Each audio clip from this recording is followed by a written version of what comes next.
ಶಬರಿಮಲೆ ಚಿನ್ನ ಕಳವು ಪ್ರಕರಣದಲ್ಲಿ ಪ್ರಮುಖ ಆರೋಪಿಯಾಗಿರುವಂತಹ ಬೆಂಗಳೂರು ಮೂಲದ ಉದ್ಯಮಿ ಉನ್ನಿ ಕೃಷ್ಣನ್ ಪೊಟ್ಟಿಗೆ ಕೇರಳದ ಕೊಲ್ಲಂನ ವಿಜಿಲೆನ್ಸ್ ನ್ಯಾಯಾಲಯ ಜಾಮೀನು ಮಂಜೂರು ಮಾಡಿತ್ತು. ದೇಗುಲದ ದ್ವಾರಪಾಲಕ ಮೂರ್ತಿಯ ಚಿನ್ನ ಕಳವು ಪ್ರಕರಣದಿಂದಾಗಿ ಜೈಲಿನಲ್ಲಿಯೇ ಇರಬೇಕಿದೆ.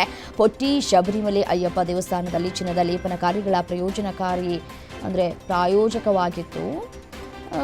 ಆದರೆ ಅವರಿಗೆ ಜೈಲೇ ಇದೀಗ ಗತಿಯಾಗಿದೆ.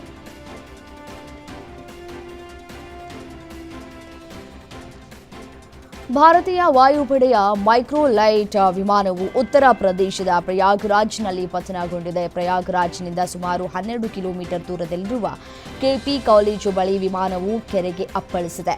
ವಿಮಾನ ಪತನಗೊಳ್ತಾ ಇದ್ದಂತೆ ಸ್ಥಳೀಯರು ತಕ್ಷಣ ಸ್ಥಳಕ್ಕೆ ಹೋಗಿ ಇಬ್ಬರು ಪೈಲಟ್ಗಳನ್ನು ನೀರಿನಿಂದ ಹೊರತರುವುದಕ್ಕೆ ಸಹಾಯ ಮಾಡಿದ್ದು, ಇಬ್ಬರು ಪೈಲಟ್ಗಳು ಸುರಕ್ಷಿತವಾಗಿದ್ದಾರೆ ಅಂತ ತಿಳಿದು ಬಂದಿದೆ.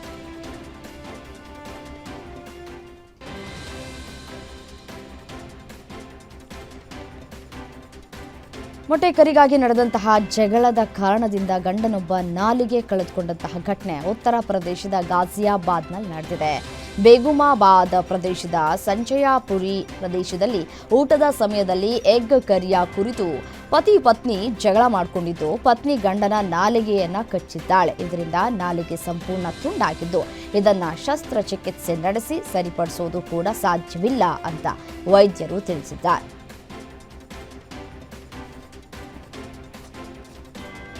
ಯುವಕನೊಬ್ಬ ನಾಯಿ ಮರಿಯ ಮೇಲೆ ಲೈಂಗಿಕ ದೌರ್ಜನ್ಯ ಎಸಗಿರುವಂತಹ ಘಟನೆ ಮಹಾರಾಷ್ಟ್ರದ ಮುಂಬೈನ ಮಲಾಡ್ ಪೂರ್ವದ ಕುರಾರ್ ಗ್ರಾಮದಲ್ಲಿ ನಡೆದಿದೆ. ನಾಯಿ ಮರಿ ಮೇಲೆ ಲೈಂಗಿಕ ದೌರ್ಜನ್ಯ ಎಸಗಿ ಅದನ್ನು ಕ್ರೂರವಾಗಿ ಹಲ್ಲೆ ಮಾಡಿದ್ದಾನೆ. ಪೊಲೀಸರು ಆ ನಾಯಿ ಮರಿಯನ್ನು ರಕ್ಷಿಸಿ ಆರೋಪಿಯನ್ನು ಬಂಧಿಸಿದ್ದಾರೆ.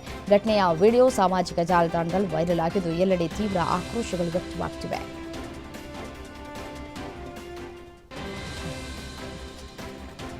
ಲೈಂಗಿಕ ದೌರ್ಜನ್ಯ ಆರೋಪದ ವಿಡಿಯೋ ವೈರಲ್ ಆಗ್ತಾ ಇದ್ದಂತೆ ವ್ಯಕ್ತಿ ಆತ್ಮಹತ್ಯೆಯನ್ನು ಮಾಡಿಕೊಂಡ ಘಟನೆ ನಡೆದಿತ್ತು. ಪ್ರಕರಣಕ್ಕೆ ಸಂಬಂಧಪಟ್ಟಂತೆ ಕೇರಳದ ಸೋಷಿಯಲ್ ಮೀಡಿಯಾ ಇನ್ಫ್ಲೂಯೆನ್ಸರ್ ವಡಕರ ಮೂಲದ ಶಿಮ್ಜಿತಾ ಮುಸ್ತಫಾ ಅವರನ್ನು ಪೊಲೀಸರು ವಶಕ್ಕೆ ಪಡೆದಿದ್ದಾರೆ.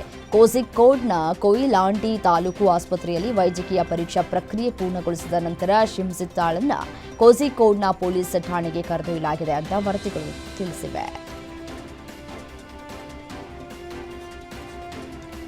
ಆಸ್ಪತ್ರೆಯ ಸಿಬ್ಬಂದಿಯೊಬ್ಬರು ತಾವು ಲೂಡೋ ಆಟದಲ್ಲಿ ತೊಡಗಿಸಿಕೊಂಡಿದ್ದು, ರೋಗಿಗಳ ಆರೈಕೆ ಕಡೆ ಗಮನವನ್ನ ಕೊಟ್ಟಿಲ್ಲ ಅಂತ ಹೇಳಿ ವ್ಯಕ್ತಿಯೊಬ್ಬರು ದೂರಿದ್ದಾರೆ. ಈ ಘಟನೆ ಪಂಜಾಬ್ನ ಸಾರ್ವಜನಿಕ ಆಸ್ಪತ್ರೆಯಲ್ಲಿ ನಡೆದಿದೆ. ಆಟ ಮುಗಿದ ಬಳಿಕವೇ ರೋಗಿಯ ಬಿಪಿಯನ್ನ ಪರಿಶೀಲಿಸಿದ್ದು, ಫೋಟೋ ವೈರಲ್ ಆಗಿದೆ. ಇದೀಗ ಸಾಮಾಜಿಕ ಮಾಧ್ಯಮದಲ್ಲಿ ವೈರಲ್ ಆಗಿರುವಂತಹ ಪೋಸ್ಟ್ ಆಸ್ಪತ್ರೆ ಸಿಬ್ಬಂದಿಯ ಕರ್ತವ್ಯ ನಿಷ್ಠೆ ಹಾಗೂ ಜವಾಬ್ದಾರಿ ಬಗ್ಗೆ ಪ್ರಶ್ನೆಯನ್ನು ಹುಟ್ಟುಹಾಕಿದೆ. ಜೊತೆಗೆ ಕಳವಳಕ್ಕೂ ಕೂಡ ಕಾರಣವಾಗಿದೆ.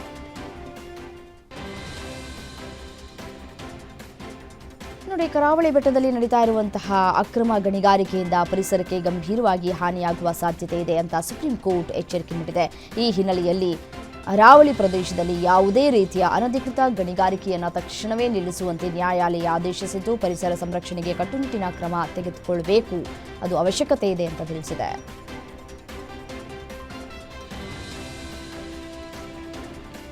ರೀಲ್ಸ್ ಹುಚ್ಚಿಗಾಗಿ ಯುವಕನೊಬ್ಬ ಮಾಡಿರುವಂತಹ ಅಪಾಯಕಾರಿ ಸಾಹಸವೊಂದು ಎಲ್ಲರನ್ನ ಬೆಚ್ಚಿ ಬೀಳಿಸಿದೆ. ಹರಿಯಾಣದ ಹಿಸಾರ್ನಲ್ಲಿರುವ 282 ಅಡಿ ಎತ್ತರದ ಐಕಾನಿಕ್ ಓಪಿ ಜಿಂದಾಲ್ ಟವರ್ನ ಮೇಲೆ ಯುವಕನೊಬ್ಬ ಅಪಾಯಕಾರಿ ಸ್ಟಂಟ್ ಮಾಡಿದ್ದು, ಇದರ ವಿಡಿಯೋ ಸೋಷಿಯಲ್ ಮೀಡಿಯಾದಲ್ಲಿ ಭಾರಿ ವೈರಲ್ ಆಗಿದೆ. ರಾಜಸ್ಥಾನದ ಮೋನು ಎಂಬ ಯುವಕ ಎತ್ತರದ ಟವರ್ ಹತ್ತಿ ಯಾವುದೇ ಸುರಕ್ಷಿತ ಸಾಧನಗಳಿಲ್ಲದೆ ಅಪಾಯಕಾರಿ ಸಾಹಸಕ್ಕೆ ಮುಂದಾಗಿದ್ದು, ಭದ್ರತೆ ಮತ್ತು ಸಾರ್ವಜನಿಕ ಸುರಕ್ಷತೆಯ ಬಗ್ಗೆ ಗಂಭೀರ ಕಳವಳವನ್ನು ವ್ಯಕ್ತಪಡಿಸಿದೆ.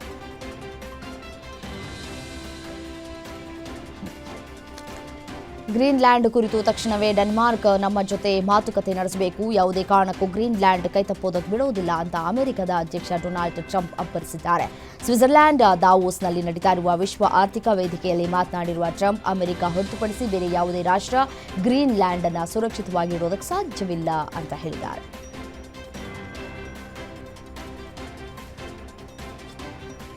ಅಮೆರಿಕ ಅಧ್ಯಕ್ಷ ಡೊನಾಲ್ಡ್ ಟ್ರಂಪ್ ಸ್ವಿಟ್ಜರ್ಲ್ಯಾಂಡ್ನ ದಾವೋಸ್ಗೆ ತೆರಳುತ್ತಾ ಇದ್ದ ಏರ್ಫೋರ್ಸ್ 1 ವಿಮಾನದಲ್ಲಿ ತಾಂತ್ರಿಕ ದೋಷ ಕಂಡುಬಂದಿದೆ. ಟೇಕ್ ಆಫ್ ಆದ ಕೆಲವೇ ಸಮಯದಲ್ಲಿ ಸಣ್ಣ ವಿದ್ಯುತ್ ಸಮಸ್ಯೆಯಿಂದಾಗಿ ವಿಮಾನ ವಾಷಿಂಗ್ಟನ್ಗೆ ಮರಳಿದೆ. ಇಲ್ಲಿ ಒಂದು ಕಡೆ ಸ್ವಿಟ್ಜರ್ಲ್ಯಾಂಡ್ನ ದಾವೋಸ್ನಲ್ಲಿ ನಡೆಯಲಿರುವಂತಹ ವಿಶ್ವ ಆರ್ಥಿಕ ಸಮ್ಮೇಳನದಲ್ಲಿ ವಿಶ್ವದ ಅನೇಕ ನಾಯಕರನ್ನು ಭೇಟಿಯಾಗುವುದಕ್ಕೆ ಅಧ್ಯಕ್ಷರು ಹೊರಟಿದ್ರು.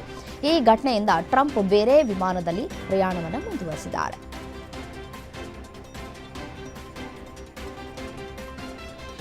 ಜಪಾನ್ನ ಮಾಜಿ ಪ್ರಧಾನಿ ಶಿಂಜೋ ಅಬೆ ಕೊಲೆ ಪ್ರಕರಣದಲ್ಲಿ ಆರೋಪಿ ಟೆಟ್ಸುಯಾ ಯಮಗಾಮಿಗೆ ನ್ಯಾಯಾಲಯವು ಜೀವಾವಧಿ ಶಿಕ್ಷೆಯನ್ನು ವಿಧಿಸಿದೆ. 2022ರಲ್ಲಿ ಚುನಾವಣಾ ಪ್ರಚಾರದ ವೇಳೆ ಅಬೆ ಅವರನ್ನ ಹತ್ಯೆ ಮಾಡಲಾಗಿತ್ತು. ತಾನು ದ್ವೇಷಿಸ್ತಾ ಇದ್ದಂತಹ ಸಂಘಟನೆಗೆ ಅಬೆ ಸಂಬಂಧ ಹೊಂದಿದ್ದಾರೆ ಅಂತ ಆರೋಪಿ ಕೃತ್ಯವನ್ನು ಎಸಗಿದ್ದ. ಈ ತೀರ್ಪು ಮಹತ್ವದ ಬೆಳವಣಿಗೆಯಾಗಿದ್ದು, ಕೊಲೆ ಪ್ರಕರಣದಲ್ಲಿ ಆರೋಪಿಗೆ ನ್ಯಾಯಾಲಯವು ಜೀವಾವಧಿ ಶಿಕ್ಷೆಯನ್ನು ವಿಧಿಸಿದೆ. ಅಭಿಷೇಕ್ ಶರ್ಮಾ ಅವರ ಸ್ಫೋಟಕ ಅರ್ಧಶತಕ ಮತ್ತು ಬೌಲರ್ಗಳ ಸಂಘಟಿತ ದಾಳಿಯ ನೆರವಿನಿಂದ ನ್ಯೂಜಿಲೆಂಡ್ ಎದುರಿನ ಮೊದಲ ಟಿ20 ಪಂದ್ಯದಲ್ಲಿ ಭಾರತ 48 ರನ್ಗಳ ಗೆಲುವನ್ನು ಸಾಧಿಸಿದೆ. ಟಾಸ್ ಸೋತು ಬ್ಯಾಟಿಂಗ್ಗೆ ಇಳಿದಂತಹ ಭಾರತ ಅಭಿಷೇಕ್ ಶರ್ಮಾ, ಸೂರ್ಯಕುಮಾರ್ ಮತ್ತು ರಿಂಕು ಸಿಂಗ್ ಅವರ ಬಿರುಸಿನ ಬ್ಯಾಟಿಂಗ್ ನೆರವಿನಿಂದ ನಿಗದಿತ 20 ಓವರ್ಗಳಲ್ಲಿ 7 ವಿಕೆಟ್ಗೆ 238 ರನ್ ರಾಶಿ ಹಾಕಿ ಈ ಗೆಲುವಿನೊಂದಿಗೆ ಭಾರತ 5 ಪಂದ್ಯಗಳ ಸರಣಿಯಲ್ಲಿ 1-0 ಮುನ್ನಡೆ ಸಾಧಿಸಿತು.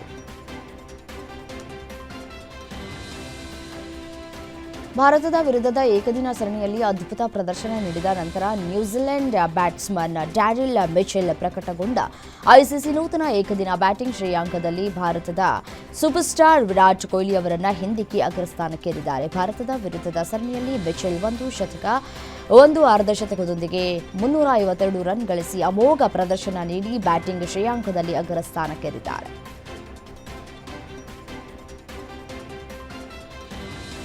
ಭಾರತದ ಸ್ಟಾರ್ ಬ್ಯಾಟ್ಸ್ಮನ್ ಕೆಎಲ್ ರಾಹುಲ್ ದೇಶೀಯ ರೆಡ್ ಬಾಲ್ ಕ್ರಿಕೆಟ್ಗೆ ಮರಳಲಿದ್ದಾರೆ. 2025-26ರ ರಣಜಿ ಟ್ರೋಫಿ ಋತುವಿನಲ್ಲಿ ಕರ್ನಾಟಕ ಪರ ತಮ್ಮ ಲಭ್ಯತೆಯನ್ನು ಖಚಿತಪಡಿಸಿದ್ದಾರೆ. ಬಲಗೈ ಬ್ಯಾಟ್ಸ್ಮನ್ ಜನವರಿ 29ರಂದು ಮಲ್ಲನ್ಪುರದಲ್ಲಿ ಪ್ರಾರಂಭವಾಗುವ ಪಂಜಾಬ್ ವಿರುದ್ಧ ಕರ್ನಾಟಕದ ಗ್ರೂಪ್ ಡಿ ಪಂದ್ಯದಲ್ಲಿ ಆಡಲಿದ್ದಾರೆ.